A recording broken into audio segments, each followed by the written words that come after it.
And then I remember Stan coming back after that week he was off, and he says, "Okay, let me see what you did." And on my wall, I printed up all the different things I rendered, and he was just blown away. I remember him hopping up and down, excited, going, "Wow, this is going to change everything." And then he showed Spielberg, and Spielberg said, "Whoever designed this is designing all the robots in the entire film." And so that's where I ended up designing all the robots for AI. And it was all through this process that no one was doing, not even ILM. And ILM was the one doing the effects. So it was quite fascinating. You're listening to the CG Spectrum podcast. CG Spectrum College of Digital Art and Animation offers specialized career training for the film and game sector. Join our hosts, Career Development Manager Maxine Schnepp and CGS mentor Justin Molman, as they chat with industry experts doing cutting-edge work in film and games. Now, on to the show. Yeah, so this week I'm talking to Aaron Sims. He's a VFX Concept Artist. He's worked on Men in Black, Stranger Things, Evil Dead 2, Artificial Intelligence with Steven Spielberg. I could go on. I probably will. Now he's working on all the new stuff with cutting-edge virtual production and VFX using Unreal. It's a deep dive to kind of like pick the brain of someone I've always been inspired by and seeing how he's been able to navigate all these changes in technology as we move forward. You know, I was a makeup effects artist in the 80s, started in 85. Actually, the first movie I worked on was From Beyond, which was H.P. Lovecraft. And then the second movie was Evil Dead 2, Sam Raimi's Evil Dead 2 from, way back when. So that was like, at the time when I was working on it, I was like, wow, what is this going to be? Is it a comedy? Is it a horror? What is it? And I was, new to the industry, but it was so much fun to be able to learned so much with everybody that was around me at that time. And the 80s was so big, especially in Los Angeles, for doing makeup effects. Everybody was doing prosthetics or some kind of an effect that was practical, that was shot in camera. And that was exciting to be a part of that time of the industry and see how it evolved. But everybody, like I said, like you came out here and people were doing it at their garage. It's almost like how it is with visual effects now, but not on a global level. I feel fortunate because I was able to work with some incredible mentors like Rick Baker, that was known for American Werewolf in London, and Harry and the Hendersons. And luckily when I came on, we worked on Gremlins 2 and then Men in Black and Nutty Professor, a bunch of fun stuff. And then I went to Stan Winston's, which he's, well known for Jurassic Park, Terminator, Predator, all the practical aspects of that. And both of them were incredible mentors and a great part of my career to learn a lot from basically leaders in the industry, but also just how those different two people were able to actually run their companies in different ways. I thought it was kind of fascinating. So I learned a lot from both of them on so many levels. And then I started my company as a designer for visual effects in 2005. And it was kind of a unique time because there was this visual effects was really booming, really getting big. And makeup effects was starting to go in the decline, but it wasn't going away, and it still hasn't really, but it's gone down quite a bit since the 80s, of course. Yeah. But it was quite fascinating because I was hired by the studios when they had a script with a creature that seemed like it could be a person in a suit or a visual effects, and they didn't know which way, so they needed a designer to help reverse engineer what that was going to be, and I could help with that. So that was kind of exciting to be a part of that time in the industry. Now everything seems like it's all going to be visual effects. Occasionally directors want to make practical, but eventually the studios come back and say, we're going to have to redo it, visual effects, so why are we spending the money there? So it's kind of changed.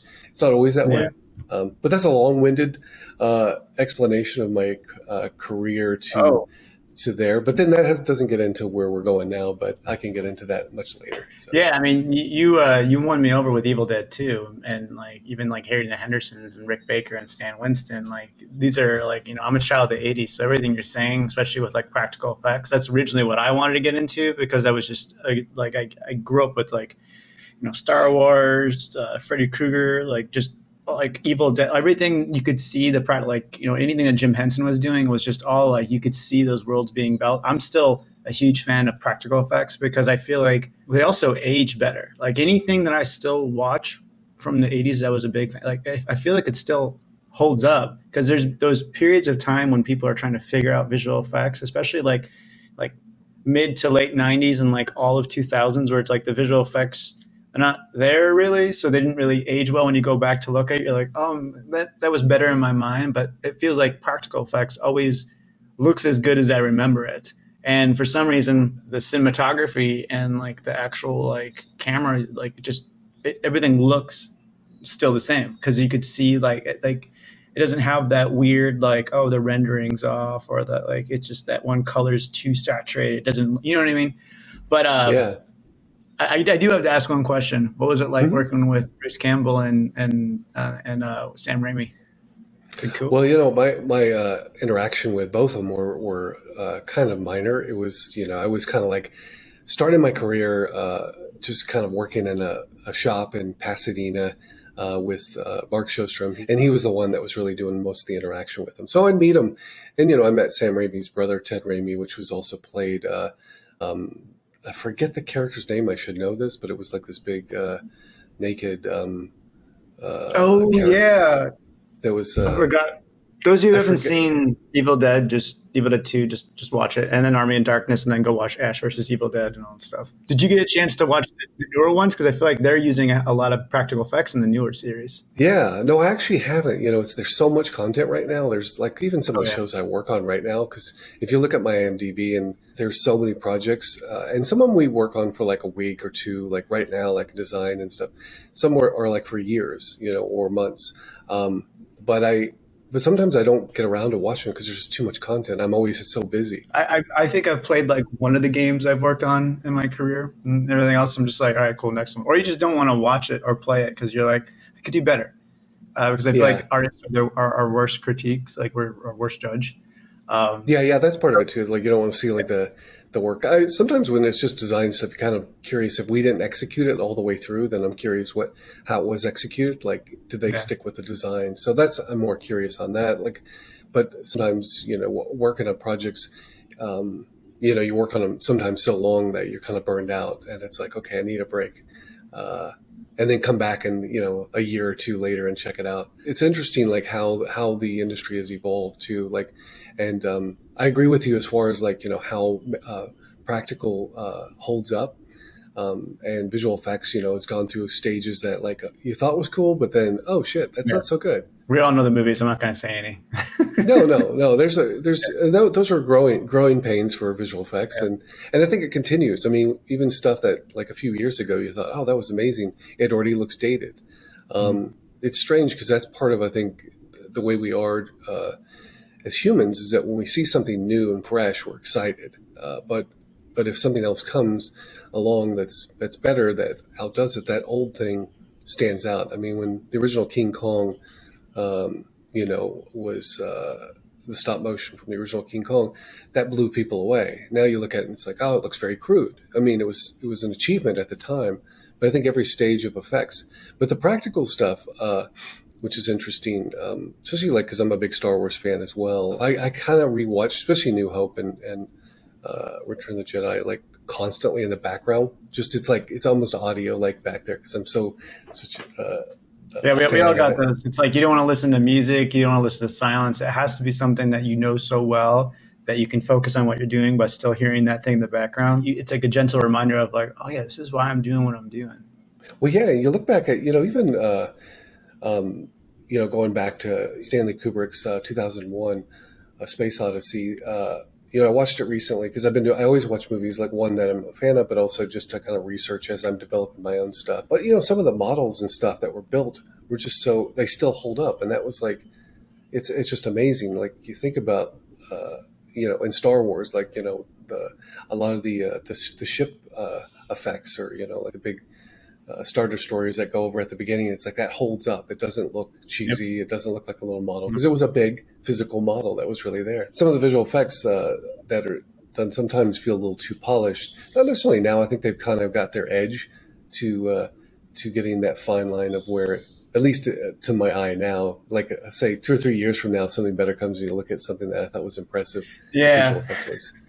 It's interesting because there is something that is in camera that is being shot that actually that's why it holds up. Um, And I think that when we come to visual effects, a lot of times it's a lot of tricks, like visual effects tricks that are like, and sometimes it's the compositing that kind of breaks it down, that makes it not work as well. And you didn't think Yeah. about it at the time, but you look back and it's something, and you go, that wasn't that character doesn't look like it's in that scene. No. But when I remember seeing it, it was it looked like it was well integrated, but now it's like it stands out like it was cut out. Two of the films that I really enjoyed growing up, mid '80s, were Aliens and Ridley Scott's Legend, and I thought those were like the scale of like the practical effects and the sets. But if anyone hasn't seen those, especially if you've seen Legend, like which one I'm talking about with Tom Cruise and like just Yeah. I feel like back then, if you were making something, it had a purpose. It supported the story. It supported something. Now it's like sometimes visual effects, it's like just add it because we can. And I think because there was that purpose, like you said, when it's being composited, when it's being shot, when it's being lit, it just everything is there for a reason because there was these limitations. I remember watching like a making of for Aliens and like just James Cameron showing out how like they're making like the hallways and just like spray painting like random like milk jugs and stuff like that and like put them together and like, oh, you can't tell, just some wires. And you couldn't. And it still looks really, really cool because I think every single one of those shots were still focusing on building the atmosphere and the characters. You mentioned Star Wars, but like, what would you say made you want to get into this field? Because it's a very specific field. Oh yeah, it's interesting. There was Star Wars is definitely one of them. I remember going to the theater and seeing the first movie, New Hope, and just being blown away and never seen anything like it. The other movies like before that was even the Planet of the Apes with Charlton Heston. And I didn't see those in the theater. I was too young at the time, but I remember seeing them on TV and just being blown away. And that's where I saw, oh shit, this is kind of amazing that you can put these prosthetics on somebody and a performer can come across and you believe that they are, this character. So films like that, I felt, inspired me when I was younger. And, I was lucky enough to, from Texas, grew up in Arlington, which is outside of Dallas. And, and I had a friend that we went to high school with, and we were always going to movies, Star Wars, Star Trek, the motion picture. There's, a few others, but then I was able to, I moved out to California right out of high school. And I knew I wanted to get into the industry. I just didn't know what part of it because I was so fascinated by everything, model making, matte paintings, the practical, sculpting, but I didn't have that much experience. I was more of a painter when I was a kid. So I thought, well, I could do movie posters or start there, maybe do matte paintings like they did in Star Wars, because I was blown away with, some of the paintings that were done on the glass. And if I remember correctly, weren't they using like glass from shower stalls? Yeah, it was just amazing. Like them hanging up at ILM. I often think that people think that there's always been a plan for how this stuff is created, even now with all the new tech that we have. No, everyone's just like, I think to be good in this industry, you have to be creative, but you have to be really good at problem solving. So like if you're a creative problem solver and you can kind of just have fun and try things, I think that's the stuff that really has like the best results or the most interesting. For sure. No, I agree. I think that what's interesting, just looking back and analyzing like, why some of the stuff from the 80s, holds up and why it was, well shot. And part of it was the limitations, a lot of it was the fact, like, you hear the stories about Jaws, like the shark was, which was another big influence when I was a kid. I remember just it terrifying me, and I still have issues with sharks in the ocean. So, but even when I was a kid, I had a swimming pool and I couldn't even get in it because when I closed my eyes, all I saw was the white teeth from the shark.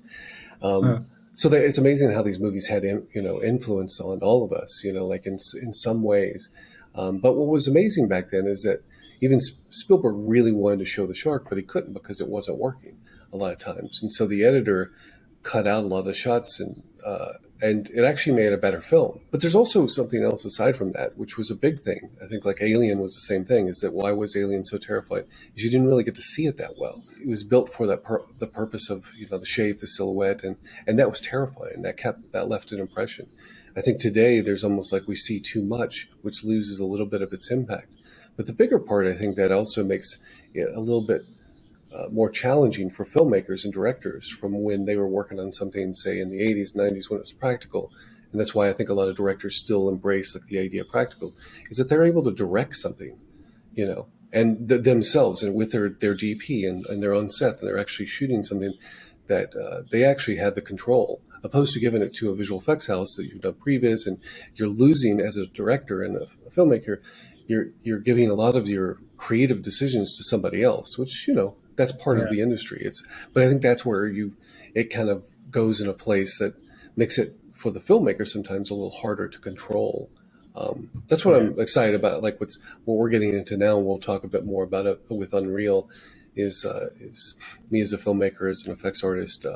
I'm able to create my film, my shots, and create everything in what I think is in camera, but it's all inside of software. But it's me doing it, and it's different than like, say, the traditional visual effects where it's like you have to render it out. This is all real time, so.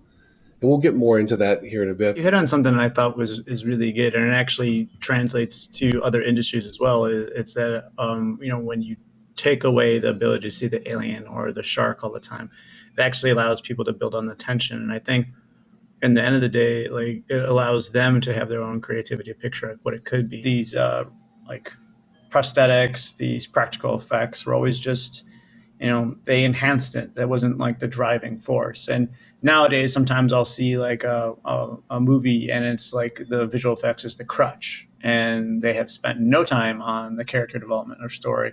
And people are wise to that. But I often kind of feel bad sometimes because, like, for you, the way that you describe how seeing, like, A New Hope, I remember seeing Jurassic Park like 10 times just because I was just blown away as a kid. I was like, wow, that's the movie for me that made me want to work in film and like entertainment and all that stuff, because I was just blown away that even now I still can't tell, like, when you're looking at it, it holds up that well. And it's been what, 30 years almost, like 92 is when it came out. So over 30 years. I think Spielberg was really, he's a brilliant filmmaker on so many levels. And I think that when it came to like the new technology he embraced at the time for Jurassic Park, I think he knew what the limits that he could show again, because I think he was smart enough to realize, okay, I can't show too much. If I do, it will give it away. And there has to be some practical aspects in there too, so that there's that we can connect those two things together. And I think it's interesting because there's like, when I think about like parts of my life where I was inspired, Jurassic Park was the inspiration for me to get into visual effects and not really throw makeup effects away, but also put that like, okay, this is the next evolution. This is the thing that excited me. So what's interesting, I look back at like, Planet of the Apes, Star Wars, all that stuff was the inspiration just for me to want to get into the industry, but also seeing the creatures that were physically made, I wanted to make those. So, and being able to do makeup effects in the 80s and 90s was such an exciting time. But I have a tendency to get bored real easy. And so when Jurassic Park came out in the mid 90s, I was like so blown away. I was like, this is what I need. This is the thing that I need to learn this. So that's where I changed myself. It's like a lot of my colleagues at the time that were working at Rick Baker's, because I remember we all went out. It was Rick Baker took us all to the theater to go see Jurassic Park when Stan Winston was, kind of the competitive shop that was working on the practical parts of it. And I knew a lot of the artists there. Some of my good friends were over there, and I was seeing a lot of stuff. I was excited, but I remember that feeling of seeing the effects and the T-Rex and the Brontosaurus, and I remember that feeling in my stomach of like it's twisting, but twisting in an exciting way of something new, something fresh, and I was like, I need this. So it was kind of interesting. It was pivotal because I was actually before that time I was actually figuring out. I was so bored with just doing makeup effects because I felt like I've done it. I've done prosthetics, and I also don't want to be around these chemicals. Like there's so many chemicals. And I'm waiting for the day that the doctor says, hey, that chemical you were using in the that's some petroleum product like benzene or naphtha or one of those things is now like turned into an alien in your body, and it's trying to break out. So I'm waiting for that day to happen. Like luckily it hasn't yet, but the one thing is like, so I needed something to inspire me. Jurassic Park was that thing, and after that point, I was hooked. I needed to figure out like, what did ILM do? What software did they use? It was like, okay, Softimage. So I started to find like, copies of Softimage, what was out there to learn it, who could teach me. No one knew it in my community because they were all makeup effects artists. But I taught myself that, like started learning the basics and realizing it was a lot more difficult than imagined. But I was still very excited. And so I was doing visual effects. I kind of transitioned. And so when I started at Stan Winston's, after Rick's, I basically, Rick was taking a break. He had just wanted to take a break from the industry. So I got a call because a lot of my friends were at Stan's and said, "Hey, I hear that, Rick's, going to have take a break. Do you want to come over and work with us?" And I told him at the time, I said, "I'm a big fan, but I don't want to do makeup effects anymore.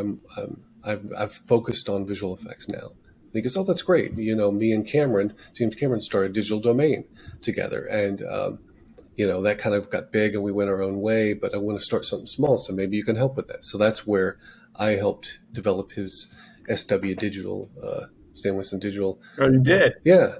And then, that's awesome. Yeah. So when I came on board, and I didn't know what I was doing. I was just I was excited about it and I wanted to learn. So, but it was kind of fascinating because when I started at Stan's, it was in the year 2000. I had enough information. It's like, okay, we need the software, which was really expensive. It was like almost $100,000 a pop for Softimage. For Softimage? Yeah. It was like 90,000. It was, and that's why Softimage isn't around anymore. Well, it was also, I think, what Maya was before was Power Animator, and it was all these other. It was a group of different. Maya absorbed Softimage, so they have all their modeling tools and and 3D Studio Max and all that stuff. So I think it's interesting, but I think that when I started going back to where I started at Stan's, I said, "Hey, let's develop maybe a show reel." And then Steven Spielberg AI project was being developed, and they asked us to work on designing that. So he said, "Hey, take this computer software that's for animation and make it into design some of these robots." And I said, "Well, this is an animation program. It's not a design program." And he goes, "Oh, you'll figure it out. I'll be back next week." And see, he was taken off to some trip, and so I spent a week trying to figure out how I could design these robot designs that I actually sketched that Spielberg liked, for the ones that are at the end of the film of AI, which were called the specialists, that look like aliens, tall aliens. Yeah. And I started building it in 3D and realized, oh, wow, this is actually easier than I thought. And no one was doing this at the time. Even ILM wasn't designing creatures or characters using 3D software. This was like ZBrush. Nothing was out there at the time. So I ended up designing a few, and I thought, wow, now I have this one. Let me experiment with stuff.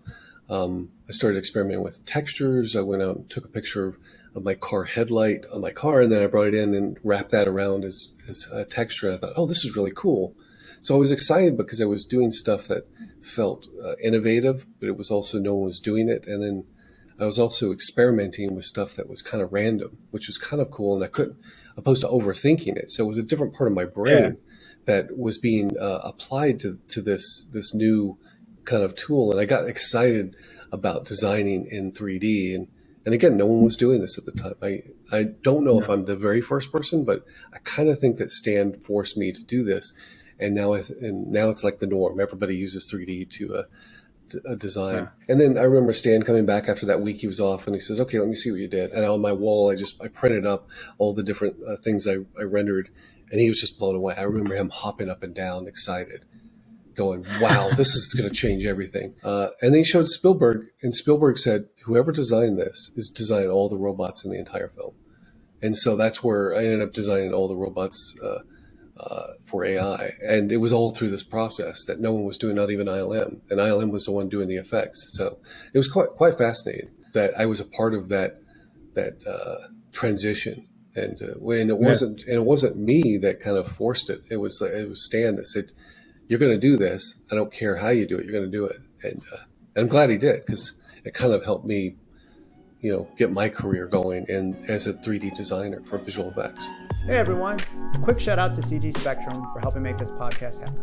CG Spectrum is an online animation, VFX, digital painting, and game development school that prepares you for a career in film and games. Whether you're just starting out or you're upgrading your skills, get personalized career training and mentorship from industry pros who have worked on blockbuster films and best-selling games. Courses are 100% online, and you can choose from one-on-one private mentorship options or group classes with just 4 students max. You'll also get access to career support services and join an awesome community full of like-minded creatives just like you. Learn more at cgspectrum.com. We're bringing the industry to you. I think you brought up a good point. I mean, there's open and closed mode, and most people are just like closed because they just want to get the task done. But you let yourself be in the open mode where you were like, well, this doesn't work. Let me try this. Well, what if I did this? And oh, let's try this. And you didn't care if it didn't work. You wanted to try all these different scenarios. And I think that's when we see real like innovation happening, is when you're like, cool, and it may not work, but I'm going to try it. And take a step away from like, I just need to clear my task list because it's giving me anxiety. How do you feel now about like, you mentioned it earlier, the transition to real-time effects with Unreal? Is that like, are you noticing kind of like that, like, because you've been doing it for a little bit now, but are you noticing that same kind of like feeling in you of like, oh, well, this is new. Oh, I can do this. Well, let's try this. It's interesting. Like I had all these like, parts. I feel like I feel so lucky to be in this industry, just entertainment in general, because I've worked on TV, movies, games, all that stuff, but been able to like be inspired by different technologies. Part of it was like, makeup effects. Do you call that a technology? It kind of is an innovation. When you do like teeth for actors, and like say fangs or something like that, we use like the same things that dentists use, like the dental trays and all that stuff, and all alginate that is actually used to actually create the teeth molds that you can sculpt on. And that was kind of, innovative in a way of like people like looking at things that were out there that, hey, well, let's apply it to this to make our own thing. And then they use that same alginate for that to create, life cast and all that stuff with plaster bandages and all that, which, it's a combination of like all these different elements put together to create like, in a way, movie magic. And I think that was exciting to be a part of that practical aspect and being hands-on and being creative and also being inventive, hey, what if I tried this? And I think that all of us, in that time period and still now to some extent, we're like, what else can we create that's practical that we can actually be on set and it looks real? And that was exciting to be a part of that. And I felt like when I was around the 90s and when Jurassic Park came, I felt like we hit like kind of a wall in what you could do practically. One is weight. One of it is a bunch of other stuff. We got into animatronics, which is exciting. That was a cool phase. But then Jurassic Park took us to leaps and bounds to like this new thing that we didn't have to worry about weight, gravity. It's like we could build these gigantic things that come to life that's only in your imagination. And that was exciting. So that gave me the bug to like really get into that and learn it and figure that out, because I felt like all my imagination, now I don't have the limitations that's in the real world. And it became very technical, and I felt like I got burned out a little bit on it, and I fell in love with the aspect, like I said, of using it as a design tool more than it was doing visual effects. We did visual effects, but I felt it became so technical and so many different layers, I lost a little bit of interest until now. Yeah. That we have Unreal, which is a game engine. I'm sure that everybody out there hopefully is familiar with Unreal, but it is one of the very few. There's Unity as another real-time renderer for games. Those are the two big companies that have this engine. Unreal I embraced because some of the stuff I was seeing from people creating some amazing visuals that I thought were like, well, this looks beyond a game. And I thought, I got to learn this. As well as our company was using it for doing jobs that we're doing for games and like assets, but it was all game related. So I felt like, it's not that exciting. It's cool. We did some VR stuff and I thought, this is cool. I get dizzy. It's not my thing. But then I saw something that inspired me, a few different clips that people were doing in Unreal that were felt photo real. And I thought, that's real time. That's not like a lot of rendering and compositing and all that stuff. So I said, I have to learn this. Once I started, and it was right around the pandemic, 2020, March of 2000, when it was a lockdown, our company took a little slowdown, basically, and we all work from home, and I'm still there. But it gave me the ability to say, you know what, there's a little lull right now. I'm going to learn Unreal. I'm just going to figure it out, see if I like it. If I don't, no harm. There's nothing it's hard to run a company and learn something new, but that was kind of, for me, the perfect storm to learn it. Because there was not enough jobs really coming in because everything was a lull. It didn't take me long to get my head around it and fall in love with it and then start to apply it to the stories we were developing internally as like little teasers. And then I realized, oh, wow, this is so powerful. And I'm doing this myself with just a couple of people of my artists helping me here and there. That would take a team of 100 in traditional visual effects. So it's like that already was an eye opener. So then I started working. I started calling Epic and saying, "Hey, I really, is there something we can work together?" And I showed them some tests we did. One was with the Demogorgon from Stranger Things, which we designed and did the visual effects for the first season, and I took that asset and I brought it into Unreal and we animated it into a real like a room, and I was pretty blown away because I thought it looked better than any of the visual effects that we did. That was extremely expensive and cost a lot of time, and it didn't.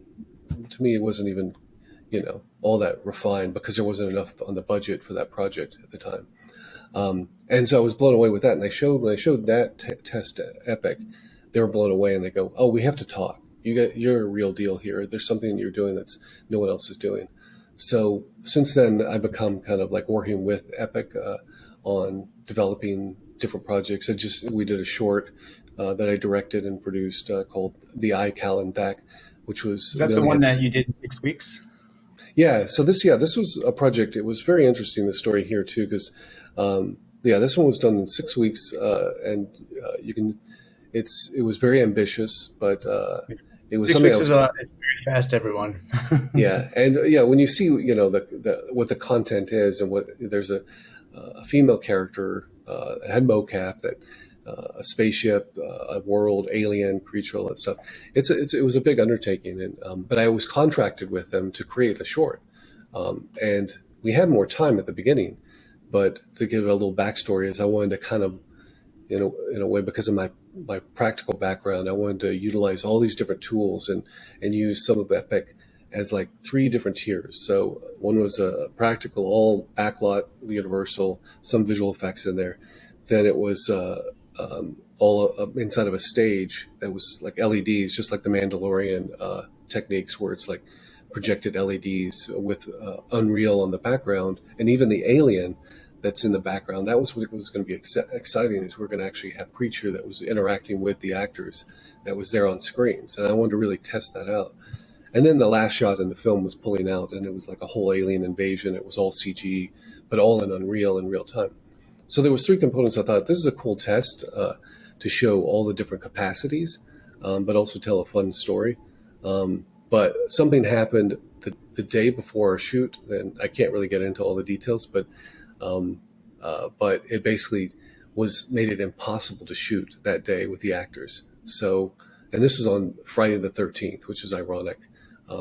And so I called Epic and I said, "You know what? It looks like we're not going to be able to shoot this, and we don't have enough time for all this to get worked out. What's happened? This little ordeal that happened." And they said, "Well, we still need a short." And I said, "Well, what if I just did it all animated?" I said, yeah, that's fine. So that weekend I came up with a new story, but I only had 6 weeks to do the whole thing now. So I was able to come up with something. They loved it. I did a little teaser, showed it to them, and then I actually just jumped right into it because they said, "Yeah, go for it," and accomplished it. And I'm pretty proud of it. It's actually winning a lot of awards right now. I just got another statue. Yeah, I've watched it. It's very, very, especially I'm familiar with the development story. And then let that be a lesson to everyone that even if you have a really good plan, you always have to be able to pivot, because very rarely have I ever seen a plan go exactly the way it's supposed to. There's always like a speed bump or like something changes direction totally. So it's really good that you didn't let that derail you. You used it again, like as an opportunity of like, all right, well, what if I did this? And you were able to make it happen, because, I think that's also the benefit of being able to work with a tool that is real time. So there is a lot less like, well, what is it going to look like? Because you don't have to deal with hundreds of hours of rendering and then compositing. Yeah. It taught me a lesson, and it's a lesson that I don't, say is for everybody, but for myself is that I don't think I'll ever do practical effects or practical shooting again because of that. It was one of those situations that, and all my years of doing practical, and I'm not dissing practical effects or practical shooting. It's just not for me. I've done it in the past, and everything that can go wrong will go wrong, and it's 100 times more expensive than it is to do what I did in Unreal. And also traditional visual effects is 100 times more expensive to do than what I did in Unreal. So all these things like taught me a lesson, like, okay, I can tell my stories in Unreal anything I want, really. There is no limits, and with a very limited crew, and I can start making my own films or anything like that, and not have to worry about the cost of like, locations, travel, all the stuff that costs so much that, props, all that stuff. It's like it's all in an engine, repurposed, rebuilt. Like for your project that you can. We're starting to build like a library that can repurpose and reuse. And the one thing that we've really been focusing on is human characters. My background being creatures, we've kind of feel like we really perfected that in Unreal, and also a lot of the other aspects. But the human characters are so important to tell a story. So that's what we're doing now. And then the Eye Calanthek, I knew the limitations time-wise, and but I needed a character we could evoke a lot of emotion. So I put a mask over her mouth because she's in space and all that stuff. So it made sense. It didn't feel like it was there for no reason. The planet was hostile as far as it felt toxic. So it gave a lot of good reasons. So a lot of the expression came through the eyes and her body language and her dialogue. And so that was exciting. Now we're taking on our projects. We're going full blown, like, showing lip sync and everything else, and taking it to that level to where hopefully no one can tell it's not real. That's my goal. It's like the projects we're developing. And if it is, it's like it all lives within itself. So it's like you accept it. Sometimes a difficult aspect of visual effects traditionally is that sometimes it feels disjointed because it is a lot of different pieces put together. Sometimes a CG character with a live action doesn't feel right because they're not together.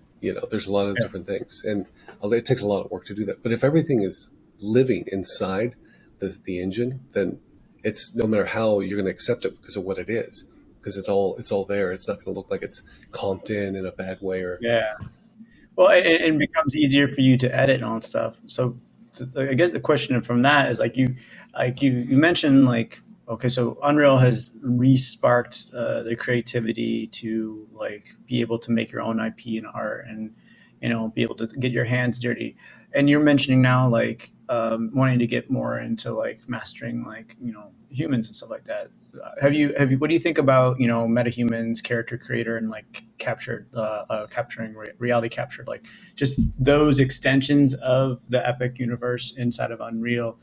There's a lot of people always like, well, they don't need me now. I'm like, yeah, no, these are just tools that are going to help push things along. They're not a replacement. They're supposed to like another tool in your arsenal. It's a misconception as far as like, people get threatened by something that comes along that they may lose their jobs and stuff. And I think that that's only to the individual that feels insecure about their abilities, because all of these make their job easier in some ways. Yep. I mean, even the idea of like AI, like one day, like, and it's doing this writing stories and designing and everything else, it's still going to take a creative mind to control that. They just help to get your job done quicker. And maybe like as another, and also give you alternatives and to be a little bit more creative, to be quite honest, and not be stuck in the technical aspect of it. I think that's where really these innovations that may seem like a threat or are really a benefit to many. I mean, they may be like, for say, there's certain programmers and certain people that's their job to do what it's doing, and that like they feel like that's taking their job away. All I'd say to them is that just find some other aspect that they're not doing, that you feel, or combine some of this stuff together. People get threatened by, and this goes back to the industry, like from animators. If you remember the cell animators from Disney, and then computer animation came along, that there was this big uproar. It's like, my job is being taken away, and a lot of people left the industry because they go, I'm not going to learn this. So it's like I'm going to do what I know, and I think it's sad because all the animation could have benefited from these animators that had that background. Even if they didn't want to do the technical things. I mean, I think that when you look at Phil Tippett from ILM, when Jurassic Park came out, he was the Ray Harryhausen, of stop motion. He came up with his own innovative go motion that was motion blur within. The I remember watching the making of that and just seeing how he had those are really cool looking. Like it was like leaps and bounds from Clash of the Titans and everything else. It's just they pivoted and went to CGI. But the thing is, and it was scary and horrible for him. I know. You see the interviews, and it was like, how threatening could that be? That's your job. But he became the choreographer, and kind of the person that really helped make the movements feel real for CG artists that didn't, in a way, were really new to what they were doing as far as movements. He used his talents to better a film, and I think now he's moved on. He's got his own visual effects, and he's done, Stormtroopers and all that, and a bunch of other stuff since then. But and he's got his own films and stuff. So, he was able to evolve and change. And it may have been a lot of work that didn't want to do. But I think that it's just sad when I hear even say my makeup effects colleagues, when CG started taking over, they go, well, I'm going to leave the business. Like, why don't you come along and just use your abilities to do almost like what I'm doing? Like all the knowledge I got from practical, I use in digital. Well, I think that makes you a double-edged sword, because you have a leverage, and just like these people have leverage that, I did some practical effects, but I was I started in 2020. So not 2020. I started 2000. I had to learn some practical effects too, and then just building things with your hands in general. Whereas a lot of people now who are just completely CG, who don't even draw or paint or do. I think having those practical skills really makes you a better artist using these CG tools, because those tools will only enhance the natural abilities that someone has. If you don't understand, maybe you're I knew how it felt to sculpt that. So when you're using ZBrush, you know how it feels. When you bring it inside of Unreal and you're lighting, you're well, I've lit scenes physically a bunch of times. So I feel like that knowledge always comes into play, because there's this real world application that you've already done dozens of times that is going to come into play when you're creating it in CG, that you're going to be like, oh, this is so much easier, because you also know how much easier it is. I remember learning Maya and reading it from a 500-page book, and then trying to get a student to be like, just watch a 5-minute tutorial on YouTube. And like, it's too long. But I'm like, it's going through that. It makes you more appreciative of the tools you do have, because, Unreal, for example, and you're again, it lit you up. You're like, oh, I can do this in 6 weeks, because it would have cost me this much money to do traditional visual effects, or this much money to do practical effects, and it would take in this much crew. And now you have the complete control. And I think from a creative, that's got to be so empowering. I could just imagine everything you've already done in your career, all the ideas of maybe unrealized ideas that you're I had to shelf that 20 years ago. You can bring it back. Yeah, and I have I have a lot of projects like that I thought, well, one day maybe I'll get to this, but it's too ambitious. And it's oh, now I can do it. I always go through times I feel okay, I'm stagnant, I'm bored. I'm like makeup effects, I got in, I was excited. It's kid in a candy store. It's oh my God, what else can I eat? Kind of all that kind of stuff. Until I got to a place where it's okay, now it feels like it's rudimentary. I'm kind of doing the same thing. How long can I do this? When I was working on Gremlins too, it was 2 years of working on Gremlins, and we had hundreds and hundreds of Gremlins and I was the lead painter on it. So I was painting all these Gremlins to make them look a certain, the main characters that were the really strange ones, and then there was the background ones. And I remember after a while going, wait, I feel I'm working in a factory. That's not what I'm in this industry. It's and then, we worked on other stuff Men in Black, and I was able to design the worm guys and build them and puppeteer them. And that was exciting. It was an experience I actually really enjoyed, because it was that was also, that particular character in Men in Black was a background character. It was we had all our the script came out. We had all these main characters that were in the script, and then they said, well, there's this area that's going to see a lot of aliens just walking around inside the facility. Let's just design a bunch that's in there. And so I designed one, and I remember the director, Barry Sonnenfeld, came through, and we had all these maquettes, and maquettes were sculpted figures that you would do of your characters. And so there's all these different aliens and stuff. And then I had one that was, the size of what the worm guys were. And I always pictured the worm guys as being 7 or 8 feet tall, these big, tall, lanky things. But I remember Barry Sonnenfeld going through, or at the office at Rick's, and then going through each one and goes, yeah, I like that one. Let's put that one in the movie. This one, nah, not that one. Wait, what is this? And then I explained what I thought about the character, and he goes, no, they shouldn't be that big. They should be this size. Let's come up with a whole scene with them. was like, okay, cool. So I helped come up with that whole kitchen That's scene. awesome. I like those guys. And so that was exciting. That was kind of though there's moments in your career where you go, okay, this is like you're doing stuff, and you may think it's like just a background thing, but it becomes a main character, or something that's well known. Some of your favorite concepts, and like I know you did like you mentioned the Demogorgon from Stranger Things. Like, do you have like the ones you're like, ooh, I loved making this one, or like you just mentioned with Men in Black, that one becoming like Men in Black. That's one of mine.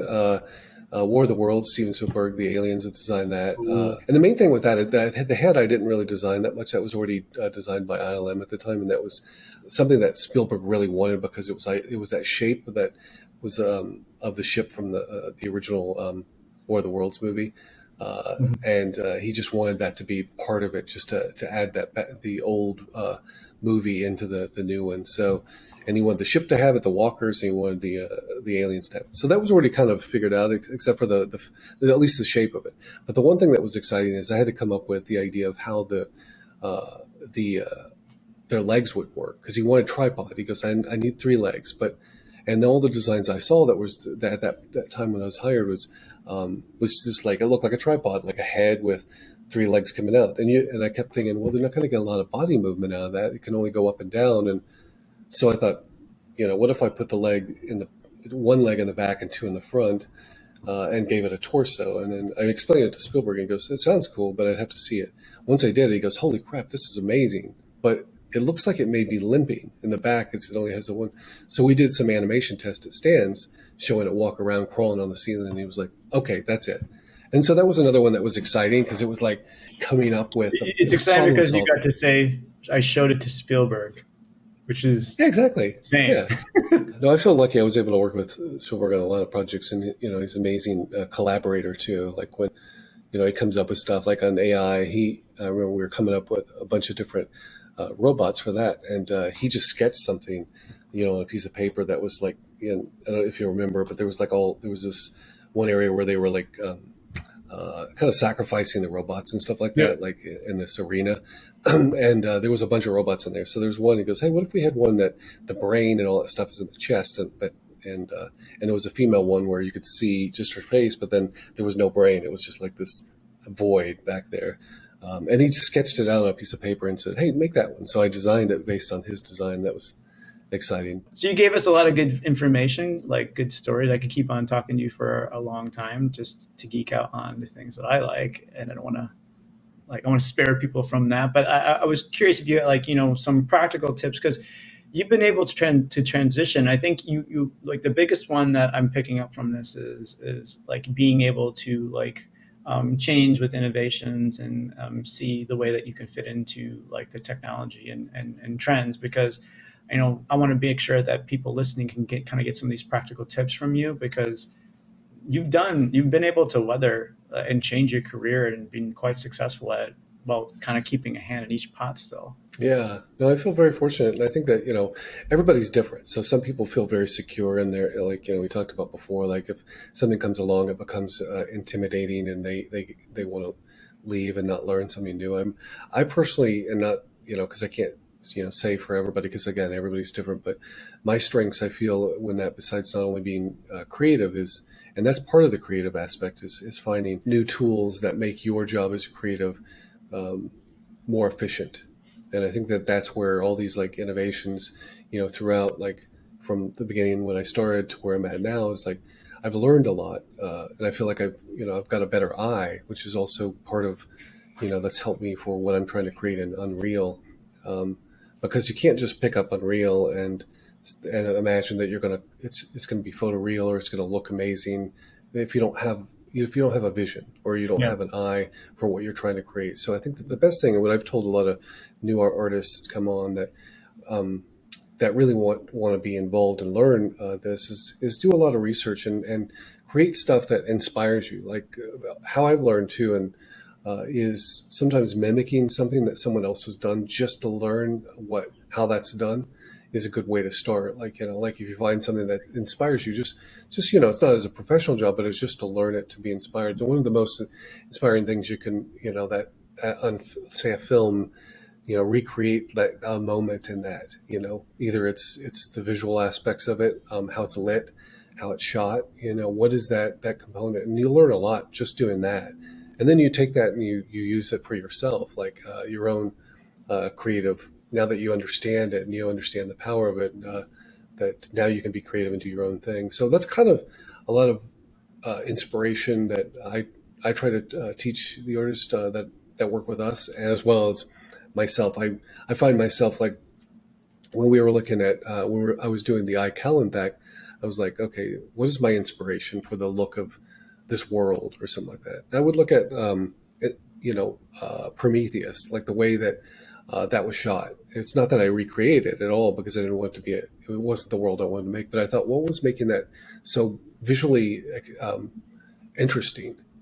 What components? And part of it was like just the way it was lit. It was pockets of light coming through from the clouds, the layering. There was a lot of different things. Not necessarily the color palette, because mine was a lot warmer, almost Mars-like, opposed to his was more blues and grays and monochromatic. And looking at that, I thought it was inspired by some of the rock formations and the lighting. And I thought, maybe if I can mimic that, it'll get me, I'll get inspired to do something else on my own. So I start there a lot of times there, trying to find my own inspiration from others, and then learn from that. So yeah, I'm glad you said that too, because I feel like that was frowned upon when I was growing up. Like, I was a big believer in tracing and recreating, and even now when I'm telling students to make something, I always like to give them, like, just take like a movie and a game or something that you like and just recreate a specific scene. The ability to work from someone else's idea is almost like a necessity to be in this industry. Which is huge. So what do you like? How does personality play into this kind of stuff? Like, when you're working with all these, like, people hands on, like, it seems like that's a big part of it too. Personality, I think that you have to be careful, like, to not have a huge ego in this industry, because it's not going to benefit you. Be a nice person. And I think being collaborative, being open to working with others and working on top of other stuff, not being so territorial is important, because the industry, not only like the film industry, but all the entertainment industry, from games, everything else, is all collaborative. You have to be able to work with others. So I think that personality is a big, important aspect, and that when we're hiring, that's part of it too. Like, if there's a red flag with, someone like demanding certain things or something right off the bat, or feeling like they won't be able to do certain things because they don't want to, then I usually we pass, because that's not, because that's already like a red flag. Say, okay, well, that's going to be a problem come later when we actually need the help here, and what's beyond that personality that that we're seeing. But there's others. We've had artists that also express, like, hey, this is the stuff, and they express, like, this is the stuff I'm really passionate about, and this is the stuff I'm really not. So they're being honest. I think that's also good too, because you don't want to get stuck when you're actually applying for a job doing something you're not happy about, because it will show in your work. So I think Well, I mean, and you hit it up in the head too. I think a lot of the jobs I've had too, I've just been honest. Like, I am not good at this. I am good at this. But if someone sits me down and shows me, maybe multiple times, I can help with this. Because in the end of the day, the role that you're applying for gets your foot in the door of that studio, but you are essentially part of that team afterwards. And the goal for that team is to make something that's successful.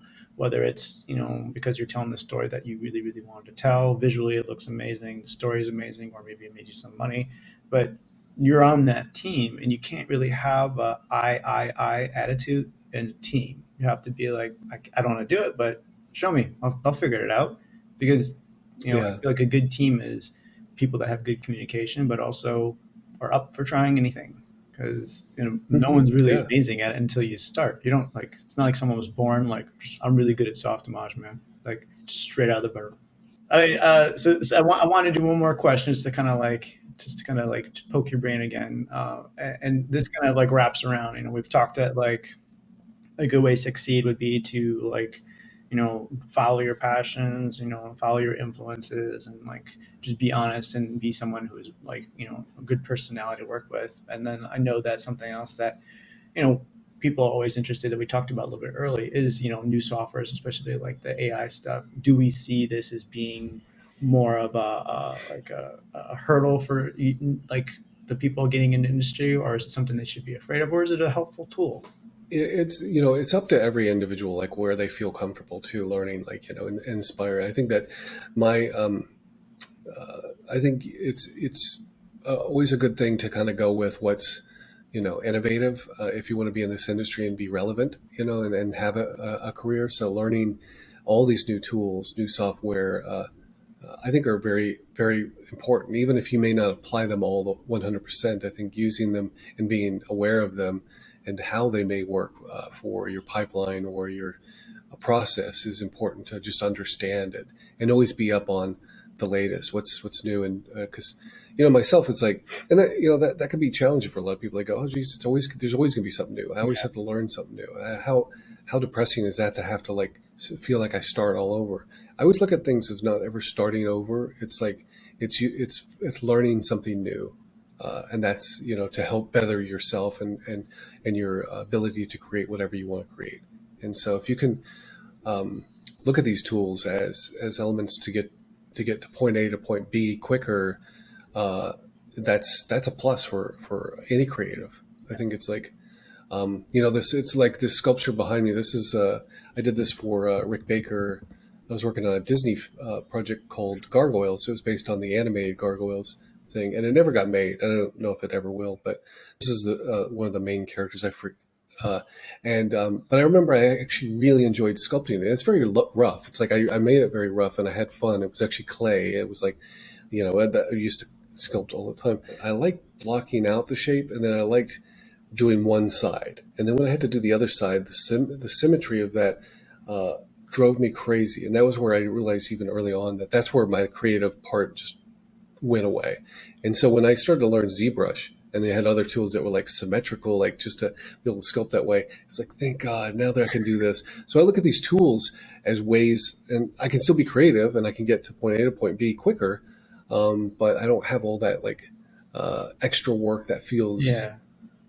But it's not for everybody. Some people love, I love doing symmetry. It's like, that's my thing. I used to work at Rick Baker's. There was always like, we have these characters that had a lot of hair or something like that. And there's people that actually like to sew the hair in one by one. That's not for me. Wow. That would drive me crazy. So I always try to find like ways, but there's people that like that. So what I'm speaking to is the people that are more like, into, how do you create art? How do you create stories in ways that's going to make it easier for you to be creative? And I think learning new software and learning what's out there, it's only going to benefit you. No, you're right. It's not replacing, it's helping, it's speeding up. And I think you said something that I always like to tell my students too, and just in general, like you have to turn learning from a chore into something that you enjoy. Like you should be excited that even after like so many years or whatnot in the industry that you're like, oh, cool, there's something new. I personally get excited when there's new things to learn. Yeah, it can be a little bit overwhelming, and it's,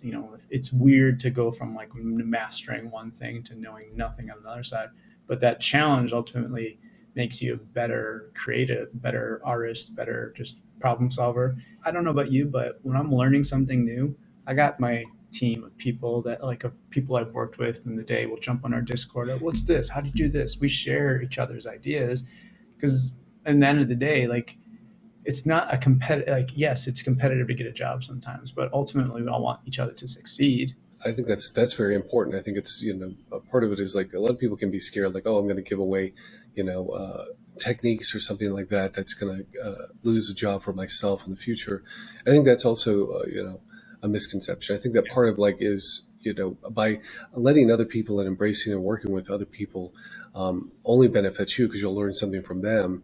But at the end, like no one is you. That's the thing, is you have your creative mind, the creative vision, and no one's going to steal that. No one can steal that. So that's where you're the unique individual, is that you're the creative mind, that whatever these tools are that everybody else is using that may feel like they're taking a job from you, no one has your eye. And I think that's what's important. It's like, always remember that as an artist, just like that's what's, and by working with others, you'll only benefit each other. So it's I think it's something that, it's being an industry that is, and from the 80s to now, it hasn't changed to where there is a lot of people that are very territorial, where they don't want to discuss, they don't want to work with others. And I think it's, that's hard. That's a hard, place to be, because I feel that you limit yourself in growing too, because there's only so much you can learn on your own. Yeah.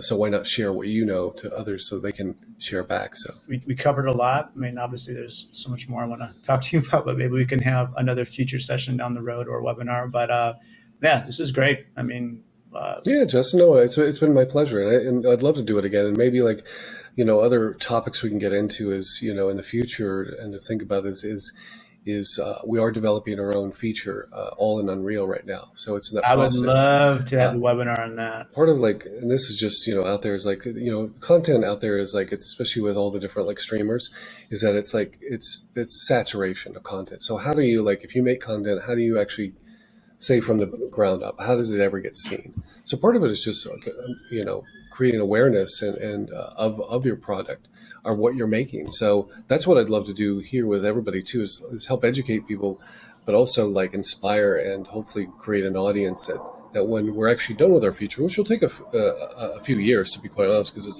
it's at least 90 minutes. But what we are going to do is every year is tease a piece of it, like even what we're hoping by the end of this year is tease the first part of the film, and it introduces our character into this world. It's a sci-fi fun story, female hero that's, but I don't want to get too far down what the story is, because we'll kind of get into the process, and I can sneak some things and show you the process, and it's something I'd like to do, as the film's being developed, and then the goal is once we're done with it, and we're working out the calendar of what it's actually going to be completed.